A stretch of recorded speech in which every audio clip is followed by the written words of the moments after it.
menyayangkan pernyataan-pernyataan kontraproduktif dari Menteri Agama. Apalagi dilakukan oleh seorang pejabat negara dan dia menjadi pembantu presiden. Presiden secara jelas mengatakan bahwa pemilu di 2024 harus betul-betul kondusif. Dan ini tentu ketika pernyataan-pernyataan itu mengarah kepada satu pasangan, yaitu pasangan Mas Anies dan Gus Muhaimin, ini tentu sangat-sangat disayangkan, apalagi posisinya sebagai Menteri Agama. Agama menjadi energi untuk transformasi dan perdamaian, bukan menjadi juga alat untuk seolah-olah dia justru mendistrikkan orang lain.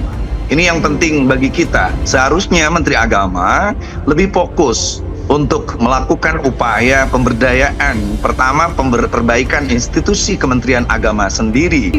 Kementerian Agama dipakai alat untuk hanya mengkritisi Pilpres. Itu tidak terlalu. Kalau sebagai kader PKB, kami tentu sudah menyiapkan langkah-langkah pendisiplinan. Jadi, dan publik tentu juga akan memberikan penilaian juga. Menurut saya itu yang lebih penting. Jangan membuat publik ini berspekulasi dan bingung dan menggiring opini yang nggak perlu.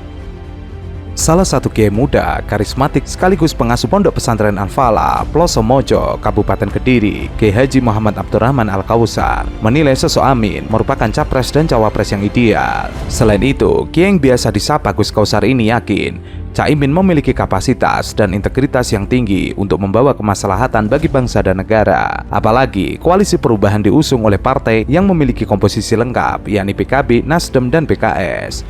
Ini merupakan wujud konkret kerjasama membangun peradaban dunia baru. Saya harus meyakini betul bahwa siapapun yang hari ini berkontestasi itu semuanya adalah kader terbaik bangsa ini.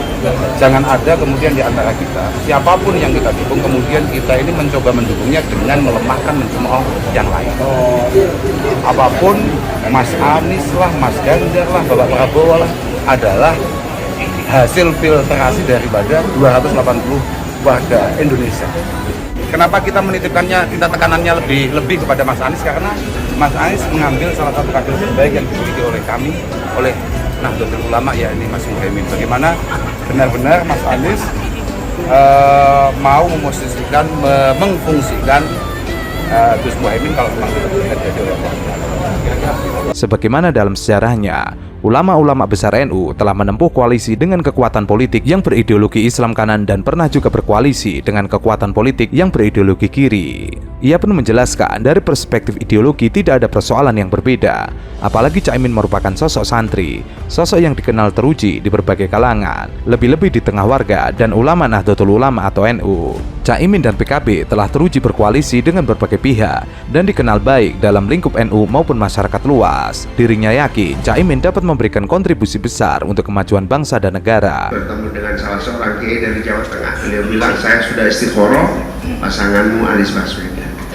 Ternyata kebersamaan dengan Gerindra mencapai pada puncak ketika kita bertanya kepada beliau-beliau yang ada di Gerindra, apakah pacaran ini bisa berlanjut kepada pernikahan? Kata jawabannya, takdir kayaknya tidak menentukan seperti itu. Menurut Gus Kausar, santri merupakan sosok teruji karena bagi santri dimanapun tempatnya, santri akan memberikan pengabdian yang terbaik seperti layaknya di pondok pesantren.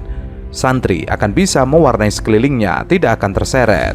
Nah, ini kenapa tekanannya agak berat ke Mas Anies, karena Mas Anies mengambil salah satu kader terbaik dari NU dan juga santri terbaik pondok. Ia pun berharap dukungan dari kalangan ulama dan pesantren yang sejauh ini terus mengalir dapat menjadi dorongan positif bagi Caimin dan Anies Baswedan, terutama dalam perjalanan politik mereka menuju pemilihan presiden yang akan dilakukan pada 2024 mendatang. Bagian dari yang akan kita menjadi pelecut semangat kita. Yang jelas Jawa Timur dari awal itu adalah lumbung suara PKB yang kemudian bergeser sedikit demi sedikit. Namun di dalam peta Pilpres, Jawa Timur atau presiden yang didukung oleh PKB selalu menang di Jawa Timur. Seandainya tahun lalu Pak Muhaimin atau PKB mendukung Pak Prabowo, saya yakin Pak Prabowo juga yang menang di Jawa Timur. Nah, hari ini kami fokus kepada pasangan Anies dan Pak Muhaimin.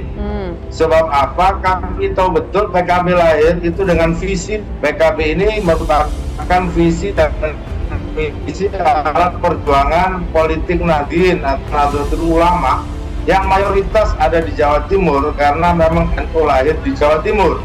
Nah, hari ini Amin akan memastikan bahwa mandat politik Nahdien itu ada di pasangan Anies Gus Muhaimin. Gus Kausar menyebut PKB kini telah menjalankan amanat besar NU, salah satunya yakni membangun peradaban baru dunia dengan mendengungkan tema perdamaian sehingga harus diperjuangkan melalui langkah-langkah konkret. Sebelumnya juga bakal calon presiden yang diusung Koalisi Indonesia Maju Prabowo Subianto menggelar pertemuan tertutup dengan sejumlah kiai Nahdlatul Ulama di Jawa Timur. Menanggapi hal tersebut, Gus Kausar mengatakan pertemuan tersebut pada intinya adalah ruang bagi Prabowo meminta restu para kiai dan masyayikh atas pencalonannya sebagai calon presiden di Pilpres 2024. Beliau menyerahkan penuh kepada Pak Prabowo dan Pak Prabowo akan terus memantau laporan kayaknya begitu. Ya, beliau jelaskan salah satu nama dari beberapa calon wakil presiden yang akan beliau ajak itu, tapi pasti akan menunggu restu dari Bapak Jokowi dan para kiai-kiai tadi. Kayaknya begitu. Oh, tidak ada. Jadi memang beliau juga tidak diminta untuk dukungannya. Beliau hanya dimintai restu untuk itu. Dan beliau sebutkan, cuman beliau mengatakan ada sekitar mengerucut tinggal 2 nama kayaknya. Nah, ya. Tapi beliau tidak menyebutkan namanya secara spesifik. Oh, tidak juga. Karena memang mas saya sendiri juga tidak bertanya. Mungkin karena itu. Di forum tersebut, Prabowo menyampaikan akan meneruskan dan menyempurnakan perjuangan dan pembangunan yang dilakukan oleh Presiden Jokowi. Di forum tersebut, Prabowo juga sempat menyampaikan beberapa nama yang akan disaring untuk mendampingi sebagai bakal cawapres. Menurut Gus Kausar, itu semacam konsultasi kepada para kiai, figur yang mana nantinya akan digandeng. Gus Kausar menegaskan bahwa para kiai mendukung siapapun santri yang terlibat dalam kontestasi politik di Pilpres 2024. Hal tersebut tentu saja berbeda dengan Gus Yakut. Memang Menteri Agama Yakut mendapatkan perhatian khusus dari elit PKB, termasuk Caimin akibat pernyataannya soal sosok calon pemimpin. Pada sebuah pidatonya, meminta kepada masyarakat untuk tidak memilih calon pemimpin hanya dengan modal mulut manis dan wajah tampan. PKB disebut bakal melakukan pendisiplinan terhadap kadernya. Kalau posisinya sebagai menteri, ya presidenlah yang mengevaluasi. Kalau sebagai kader PKB, kami tentu sudah menyiapkan langkah-langkah pendisiplinan.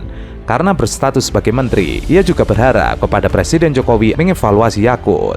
Di sisi lain, Jazilul sempat meminta menak Yakut untuk lebih hati-hati dalam berucap. Terlebih Yakut kini menjadi pejabat publik. Hati-hati menjaga mulutnya. Karena apa? Karena pejabat publik, ia digaji oleh pajak negara untuk membuat suasana harmoni, bukan untuk mengeluarkan statement yang tidak perlu.